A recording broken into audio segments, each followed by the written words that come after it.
их шиг тайлбар гэж бодож байна. Алтнамар хөгжмийн наадам маань 37 жилдээ болж байгаа. Нэг жил алсан хөгжмийн наадамсаа тэгээд энэ өчигдөр ихний өдрийн бүтээлүүдийг сонсож манай судлаачид, удирдаачид, хөгжимчид, хөгжим сонирхчид маань сэтгэлийн таашаал авсан гэж бодож байна. Өнөөдөр бид хоёр дахь өдрөө энэ Алтнамар хөгжмийн наадам сайхан бүтээлүүдээр өргөжлүүлж байна. Ингээд Монгол Улсын соёлын төвийн ажилтан хөгжмийн сургууль чатрын Үлзий баярын нэг сар бүтээлүүд тоглож эхэлж байна. Үлзий баяр бол улсын сандралд авсан бүтээлүүд нь 2008 онд бичсэн Сүг зураг 2 тэр найруулгаас болж Вариац Такатын төлөв симфони айлгаж үзүүлсэн бүтээл, Оргор симфони айлгаж үзүүлсэн концерт, Ятгах симфони айлгаж үзүүлсэн концерт, дөрөв модерн бүжигэн жүжиг, оюулын удирдгал, эр бүхрээ дуулалт бүжиг хөгжим Чингисийн урдууд киноны хөгжмөр хийсэн чуулган зэрэг 8 бүтээлийг улсын сандралд болгож авсан байдаг юм аа. Тэгээд одоо бидний сонсож байгаа бүтээлүүд бас онцлог. Ер нь Үлзий бүтээл дотор нэг юм ажиллаж байгаа бүгд мэдж байгаа. Баруун Монголын бие биелэгний татхыг бол өөрийнхөө морин бүрийн концертууд нэлээд төлхөө оруулж ашигласан байдаг. Тэгээд энэ концерт аль болохоор уламжлалт татхын хэв маяг бие биелэгний онцлогийг шингээхийг илүү зорьсон. Төрслийн хувьд бол импрессионизмын урсгалын зохиомжийн чиг хандлагыг санагдуулна хэмээн хөгжим судлаач Зул Цэцэг тодорхойлжсэн байгаа. Хөгжим судлаач Зул Цэцэг олон зохиол дээр ажиллаж тодорхой текст тав хүний дунд сууж Зул Цэцэг баяр хүргэе. Судлаач гэдэг хангалттай бас.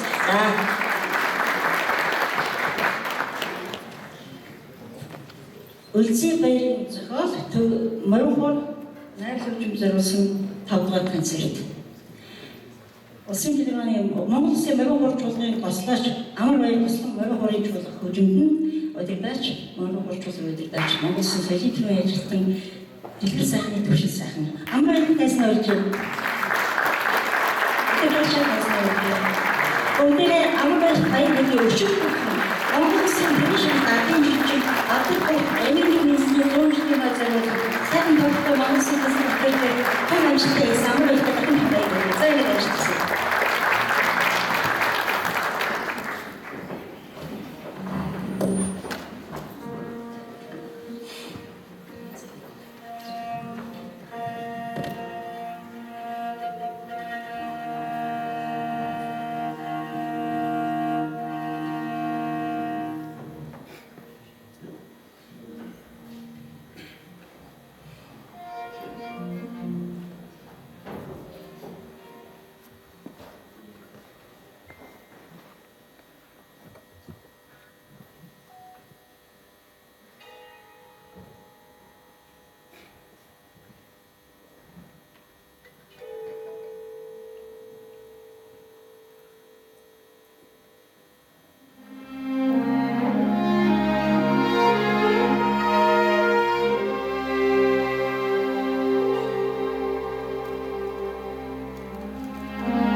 Thank you.